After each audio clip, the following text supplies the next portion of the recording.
Louer et remercier soit le Seigneur pour le grand privilège que nous avons et que nous pouvons croire que ce temps prendra fin un jour et que nous serons alors auprès du Seigneur pour toujours. Alors il n'y aura plus de dernière réunion, plus de séparation. Alors, pour toujours, nous serons auprès du Seigneur. Et les Saintes Écritures disent, consolez-vous les uns les autres par ces paroles. Et c'est ainsi que nous pouvons nous consoler aujourd'hui aussi. Et comme nous l'avons entendu dans la parole d'introduction, comme il est doux de voir des frères habiter ensemble, unis. Mais cette union ne peut que se réaliser en présence de Dieu. Et alors seulement quand nous nous taisons et que Dieu seul parle. Si deux ou trois parlent, il n'y a pas d'union. Il y a déjà des désaccords qui peuvent être manifestés. Mais si Dieu seul parle, alors l'union se fait. Nous entendons et comprenons tous la même chose. Tirons de la parole de Dieu. Lisons deux passages des Écritures, l'un tiré de Philippiens, chapitre 3, versets 10 et 11, et le second passage dans les Actes des Apôtres. Philippe, chapitre 3, versets 10 et 11, ici l'apôtre Paul écrit, car je désire le connaître, lui et la puissance de sa résurrection et la participation de ses souffrances étant conforme à sa mort pour parvenir, si je puis, en quelque manière, à la résurrection des morts. Paul était un homme de Dieu qui souhaitait participer à la première résurrection et il voulait participer, et il s'agissait donc pour lui de participer à la puissance de la résurrection avant que la résurrection elle-même n'ait lieu. Et je crois que cela vaut aussi pour toi et pour moi, que nous participions à la puissance de la résurrection avant que la résurrection elle-même n'ait lieu. Nous remarquons ici comment il exprime. Je voudrais le connaître, c'est-à-dire le Seigneur. Bien qu'il se soit révélé à lui, il n'en restait pas moins dans son cœur, néanmoins, un profond désir de connaître son Seigneur et Maître, de le connaître plus intimement, plus profondément, mieux, oui, je veux le connaître et connaître la puissance de sa résurrection et la participation à ses souffrances. Vous savez, nous aimerions tous avoir la puissance de la résurrection. Mais la deuxième partie, celle-là de participer à ses souffrances, c'est un tel point, n'est-ce pas? Mais nous savons que les afflictions apportent la patience, produisent la patience, la persévérance. Je crois que je l'ai déjà dit une fois, c'était probablement le grand évangéliste Maudit. chez qui une sœur est venue et a dit, priez pour que le Seigneur me donne de la patience. Et il répond, je le ferai volontiers. Et il se met en prière et maudit, prie, Seigneur, donne à cette sœur des tribulations. Et elle l'interrompt et dit, écoute, tu m'as mal comprise. Je prie pour la patience. J'ai déjà assez d'affliction comme ça. Oui, dit-il, ma soeur, tu ne connais pas les Saintes Écritures. Il est écrit que les tribulations produisent la patience. Oui, nous prions parfois à côté des choses et nous pensons que quelqu'un nous a mal compris. Non, pensons, non. Cet homme connaissait les Saintes Écritures et se laissait conduire par le Saint-Esprit. Et cette sœur l'a interrompu et lui a dit, tu m'as mal comprise. Ce n'était pas un malentendu, c'était l'Écriture sainte. Et vous savez, parfois, nous voulons atteindre les choses par nos propres voies et nous ne les atteindrons jamais. Ainsi, à moins de suivre le chemin de Dieu. Et la voie de Dieu peut être tout à fait différente de ce que nous pourrons imaginer. Ainsi, si c'est ce que Paul exprime ici, car je veux le connaître et connaître la puissance de la résurrection et la participation à ses souffrances en me rendant semblable à sa mort. Je peux parvenir ainsi à la résurrection des morts. Vous savez que l'expression résurrection des morts est utilisée de manière générale. Mais Paul ne priait pas seulement pour participer, ne priait pas pour participer à la dernière résurrection. On n'a pas besoin de prier pour ça, car tous ressusciteront de toute manière. Mais il priait pour avoir part à la première résurrection, à l'enlèvement et au festin des noces de l'agneau, à la gloire. Et c'est ainsi notre prière, que Dieu veuille nous l'accorder.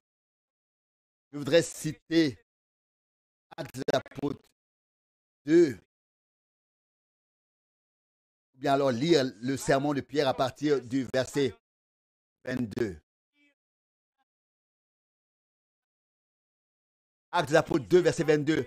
Homme d'Israël, écoutez ces paroles. Jésus de Nazareth, homme qui, comme vous le savez vous-même, s'est révélé devant vous comme l'envoyé de Dieu par des actes de puissance, des miracles et des signes que Dieu a accomplis par lui au milieu de vous. Au milieu de vous.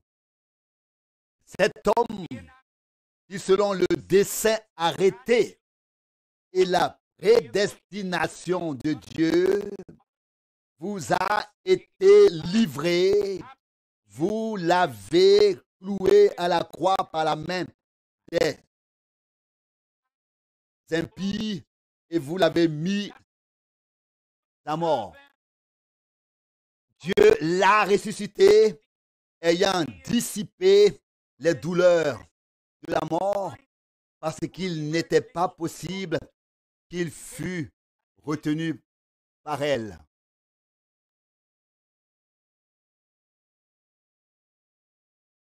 Car David dit de lui, je voyais constamment le Seigneur devant moi.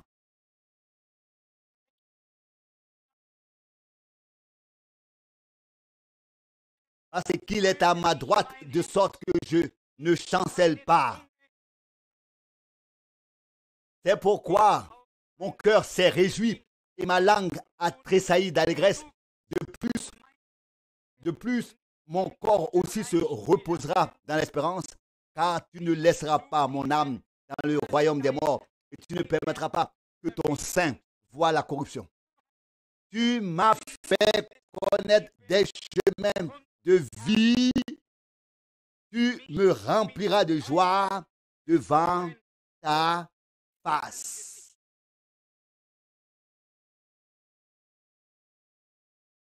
Dans quelle merveilleuse manière l'Esprit de Dieu a parlé à travers David, du fils de David, de Jésus-Christ, et a prophétisé. Je ne laisserai pas son âme en enfer et je ne permettrai pas qu'il voie la corruption. Certains s'affligent de ce que le Seigneur n'est pas passé 3 jours et 3 nuits entières dans la tombe. 3 nuits entières dans la tombe. Cela ne pouvait pas être le cas, sinon au bout de 72 heures, son corps serait entré en décomposition. Pour que les Écritures s'accomplissent, il fallait qu'il ressuscite avant que son corps ne soit touché par la corruption. Mais tous ceux qui lisent la parole de Dieu avec l'intelligence, ils s'arrêtent ici et ils s'arrêtent là. L'homme à qui Dieu s'est révélé ne se laisse absolument pas arrêter. Il va de l'avant, car les chemins de la vie lui ont été révélés. De quelle manière merveilleuse.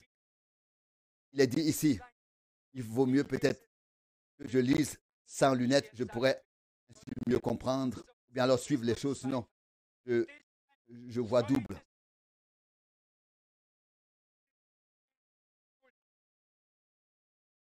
Il relit le verset 6, c'est pourquoi mon cœur, s'est réjoui et ma langue a tressaillé d'allégresse. De plus, mon corps aussi se reposera dans l'espérance. Quel témoignage merveilleux. Quelle grâce que Dieu ait parlé par ses serviteurs et qu'il l'a ensuite réalisé et mis en œuvre. Et qu'ils ont dit de sa part, tu ne permettras pas que ton sein voie la corruption. Puis vient le verset merveilleux. Verset 28. Tu m'as fait connaître des chemins de vie. Tu me rempliras de joie devant ta face. La mort n'était pas la fin, mais le chemin de la vie nous a été révélé. La mort devait seulement être éliminée et vaincue, mais le chemin de la vie nous a été révélé. Ainsi, ensuite, Paul continue ici à partir du verset 29. Hommes, frères, qu'il me soit permis de vous dire en toute liberté au sujet du patriarche David, verset 29, Actes d'Apôtres 2. Au sujet du patriarche David, il est mort et qu'il a été enseveli et que son sépulcre est parmi nous jusqu'à ce jour. Il ne dit pas que David est là, mais que son tombeau est là. Le tombeau peut rester longtemps debout. Celui qui veut le visiter n'a pas à le faire, se rendre sur place. Il est dit du verset 30. Le verset 30, comme il était prophète et qu'il savait que Dieu lui avait juré par serment que l'un de ses descendants dans la chair s'assiérait sur son trône. Ainsi, il a parlé à l'avance de la résurrection du Christ, à savoir qu'il n'a pas été livré au royaume des morts et que son corps n'a pas vu la corruption.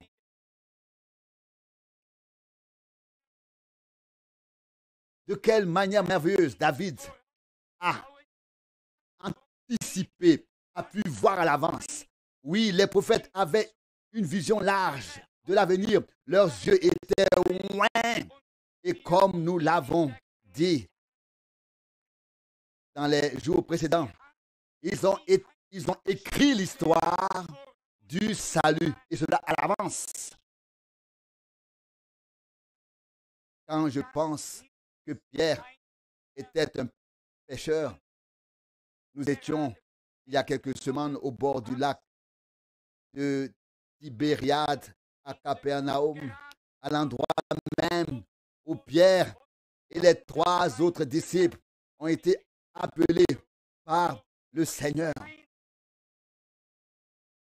Ce n'étaient pas des savants.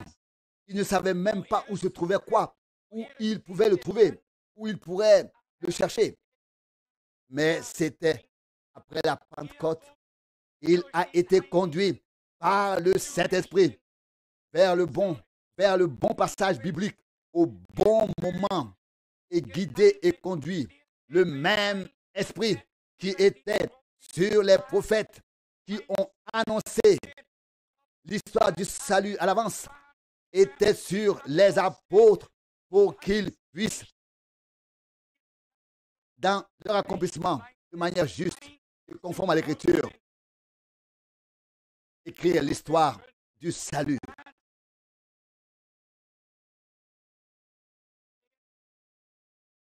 Pour cela, il n'y a pas besoin d'une grande érudition ou connaissance, mais seulement de la conduite de l'Esprit Saint. Dans toute la vérité, Pierre n'a certainement pas eu besoin d'aller une seule fois chez un scribe pour chercher un renseignement. Il avait en lui celui qui avait inspiré l'Écriture. Nous ne savons pas s'il savait lire ou écrire, frère Branham, mais parfois la remarque suivante, Pierre, un homme totalement inculte, totalement illettré, qui ne savait ni lire ni écrire. Eh bien, nous voulons laisser cela en suspens, mais nous remarquons une chose. S'il savait lire ou nous ne voulons pas, ou s'il savait écrire, nous ne voulons pas en juger. Car il a écrit des lettres. Nous supposons qu'il l'a fait lui-même. Paul a fait écrire quelques lettres. Mais frère Branham voulait dire par là qu'il n'était pas un homme érudit, instruit, mais un homme du peuple. Et nous savons tous lire et écrire, même si cela nous manque un peu avec lacune. Bon, mais ça va jusqu'ici. Dieu a eu besoin de cet homme. Il a inspiré et conduit par son esprit pour dire la bonne parole au bon moment. Prononcer la parole au bon moment. Quand je pense à l'expérience de la Pentecôte, et nous y reviendrons à la Pentecôte, nous en parlerons. Pierre a lui aussi trouvé la bonne parole au bon moment. Il dit, ces hommes ne sont pas ivres comme vous le pensez, mais ici s'accomplit ce que Dieu a dit par la bouche du prophète Joël. Pour s'en tenir à cette parole, David a vu d'avance la résurrection de Jésus et a prophétisé. Qu'est-ce que les gens ont pu penser quand il a dit dans le psaume 22, ils m'ont percé les mains et les pieds. Les gens auraient pu venir le trouver et lui dire, David, tu as dit que mes mains et mes pieds, ils les ont percés. Voyons s'il y a quelque chose à a trouvé comme des traces. David était un prophète. Il ne parlait pas lui-même, mais c'était Dieu qui parlait. Et cela à la première personne. Par lui, comme s'il s'agissait de lui-même. Dieu s'est manifesté dans les prophètes de telle sorte que les prophètes n'ont plus parlé eux-mêmes, mais que c'est Dieu lui-même qui a parlé par eux. Dieu a parlé à travers eux. Et cela, nous ne le voyons pas seulement ici chez David. Nous voyons toujours de nouveau que Dieu a parlé à travers eux de différentes manières. Nous continuons à lire. Chapitre 2, verset 32. C'est de Jésus que Dieu a ressuscité. Nous en sommes tous témoins. Ayant donc été élevé par la droite de Dieu et ayant reçu du Père le Saint-Esprit, promis, il l'a maintenant, comme vous le voyez et l'entendez vous-même répandu ici. Dans l'effusion du Saint-Esprit, il y avait quelque chose à voir et à entendre. Et un cher frère m'a dit aujourd'hui, frère Franck, nous avons entendu la parole de Dieu. Maintenant, nous voulons en faire l'expérience. Nous voulons vivre la puissance surnaturelle de notre Dieu. Nous ne voulons pas créer une ambiance, une atmosphère. Nous ne voulons pas que le peuple s'enthousiasme, ou bien qu'il soit conduit dans un enthousiasme, mais attendre qu'un bruit vienne du ciel, attendre que la réponse vienne de Dieu, que Dieu donne la réponse. Si les hommes font quelque chose, cela sera bientôt terminé de toute manière. Mais quand Dieu fait quelque chose, c'est bien fait. Et cela dure pour toujours. Et si merveilleusement dit ici, comme vous le voyez et l'entendez vous-même répandu ici, par l'effusion du Saint-Esprit, il n'y avait pas seulement quelque chose à entendre, il y avait aussi quelque chose à voir. Quand si aujourd'hui, il y a des effusions de l'Esprit, aujourd'hui, il y a beaucoup à entendre. On entend, mais que voit-on? Que voit-on? Là où Dieu se manifeste, vraiment, il n'y a pas seulement quelque chose à entendre, il y a aussi quelque chose à voir. Là où Jésus-Christ marchait, il n'y avait pas seulement quelque chose à entendre, il y avait aussi quelque chose à voir. Dieu révélait sa puissance de manière visible. Là où la parole de Dieu s'accomplit dans le peuple de Dieu, il y aura des signes et des prodiges. Il y aura des choses à voir. Il y aura quelque chose à entendre et à voir. C'est ce que nous entendons. Entendre, c'est une chose simple. On peut faire une grande chose avec des mots. Et quand les mots sont terminés, il ne reste plus rien. Les mots s'éteignent, il ne reste plus rien de la grande chose que l'on a faite en mots. Il ne reste plus rien. Non, là où Dieu agit, il y a quelque chose à entendre et à voir. Il s'y passe quelque chose de durable, quelque chose de profond, quelque chose d'intime, selon l'esprit, âme et le corps. Puisse Dieu, par grâce, confirmer sa parole en toi, en moi, en nous tous, par sa grâce. Aujourd'hui, nous voulons encore prier pour ceux qui sont venus, pour qu'on prie pour eux, avec l'imposition des mains, pour qu'ils puissent recevoir de Dieu ce qu'ils demandent. Vous savez, il y a des gens qui peuvent le prendre eux-mêmes, le recevoir eux-mêmes dans la foi. Et il y a d'autres qui ont dans leur cœur de faire prier pour eux.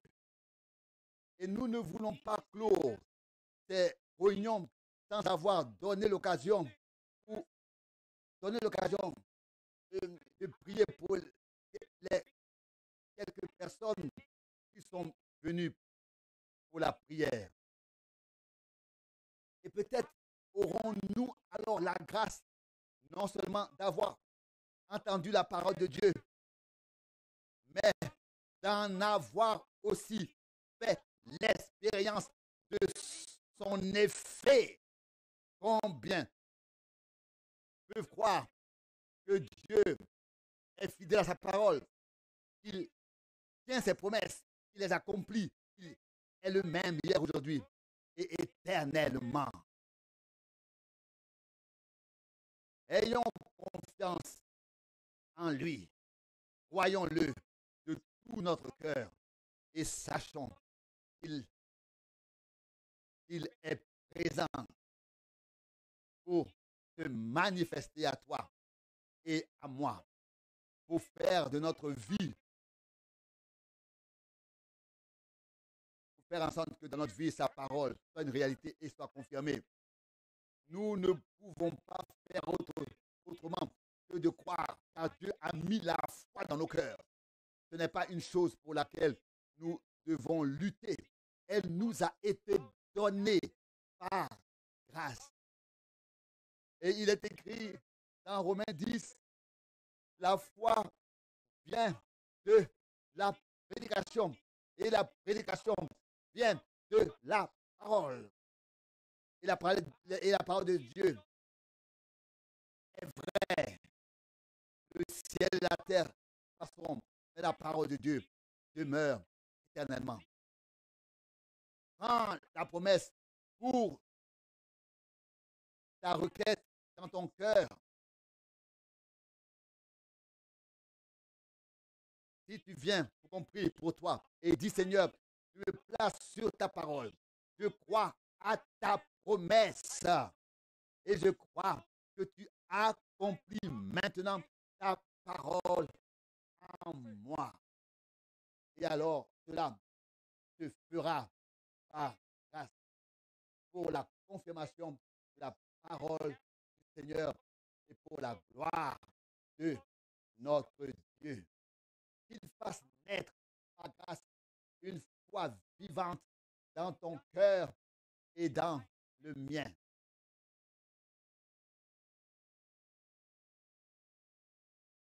Tu m'as fait connaître les chemins de la vie et tu me rempliras de joie en présence, donc devant ta face. C'est ce que je souhaite, c'est ce que je te souhaite, c'est ce que Dieu puisse nous le donner à tous. Il nous a montré le chemin de la vie. Et si je peux revenir à la parole d'introduction, je peux, juste pour quelques moments, c'était dans le psaume 133. Il est doux et beau de voir des frères réunis d'un commun accord ensemble. Je dis ici sans vouloir faire du mal à personne. Une telle unité, une telle union, telle que nous les avons eus dans ces réunions, par la grâce de Dieu, nous ne l'avons guère, nous les avons guère, nous ne l'avons guère connu pendant toutes ces années. N'est-ce pas? C'était en effet une belle amitié, un amour fraternel, intime, une union inspirée par Dieu. Et nous avons ressenti de quelle manière les prières s'élevaient vers le trône de Dieu. Or, il est fait ici une comparaison étrange, particulière dans le deuxième verset. Le psaume 133, le verset 2 maintenant. C'est comme l'huile précieuse sur la tête qui descendait dans la barbe d'Aaron, qui s'abaissait sur le bord de son vêtement. Nous savons qu'Aaron était le premier sacrificateur à être consacré, à être oint d'huile. Et lorsque nous soignons les gens avec de l'huile, un peu d'huile sur le front, et cela suffit. Mais Dieu voulait que ces sacrificateurs soient si loin avec abondance d'une huile, d'une onction sainte, qu'elle descende juste au bas de leur robe, du vêtement, que l'homme tout entier soit sous l'onction de Dieu, soit placé sous l'emprise de Dieu. Et c'est là, à mon sens, une énorme référence à l'histoire du salut que nous rencontrons ici. Pas seulement un peu d'huile sur le front, un peu d'onction, mais sur la tête, mais une onction divine qui touche tout l'homme, qui s'étend sur tout le corps. Une onction qui peut nous atteindre de la tête aux pieds. Vous savez qu'Aaron, qui a été loin en tant que sacrificateur, je viens de le dire, et je l'ai dit les jours précédents, les choses de l'Ancien Testament ont leur référence et leur signification pour le Nouveau Testament. Nous lisons dans Apocalypse 1, toi, tu as racheté pour Dieu et tu as fait de nous des rois et des sacrificateurs. Nous sommes un peuple de sacrificateurs et de rois pour notre Dieu. Nous devons exercer le sacerdoce, mais les sacrificateurs ont été loin avec l'huile d'onction sainte qui se voyait à l'extérieur dans l'Ancien Testament. Le service divin était, n'est-ce pas, visible, était perceptible extérieurement, avec tous ces sacrifices, etc. Il en était de même pour l'offrande de l'onction. Mais dans le Nouveau Testament, nous devons recevoir l'onction du Saint-Esprit qui peut venir sur nous tous. Nous n'avons pas besoin maintenant d'attendre à la Pentecôte. Nous pouvons la vivre aujourd'hui par grâce. Et ensuite, il est dit dans le verset 3 du psaume 133, elle est semblable à la rosée de l'Hermon qui tombe sur les montagnes de Sion. Savons-nous qui avons été à peu près la distance de la haute Galilée où se trouve le mont Hermon à l'extrémité des hauteurs du Golan, puis les montagnes de Sion, la montagne de Moria de l'autre côté de Jérusalem. Mais c'est là, seule montagne qui est recouverte de nuages et qui se répand ensuite par le lever du soleil, se répand simplement et le brouillard descend alors partout. Dieu a des voies et des moyens pour dire par des exemples ce qu'il veut nous communiquer. Tout peut se répandre depuis la montagne d'Hermon sur toute la terre, sur tout le pays, pardon, sur tout le pays, jusqu'à la montagne de Sion. Tombe la rosée qui vient de l'Hermon, qui descend de l'Hermon. Oh, si Dieu peut bénir en un lieu, cela ne reste pas seulement dans ce lieu, cela se répand, cela se manifeste partout. Que Dieu a fait quelque chose de puissant et d'extraordinaire. Ah, c'est là que l'Éternel a envoyé la bénédiction, la vie jusqu'à l'éternité. Alléluia. Soit apporter à notre Dieu qu'il fasse quelque chose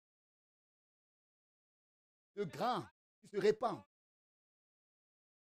et que de nombreuses personnes puissent encore entrer dans cette gloire de Dieu. Qu'il bénisse, nous bénisse tous de la richesse de sa grâce. Amen. Levons-nous et prions. Nous voulons chanter ce que je suis. Quel il doit être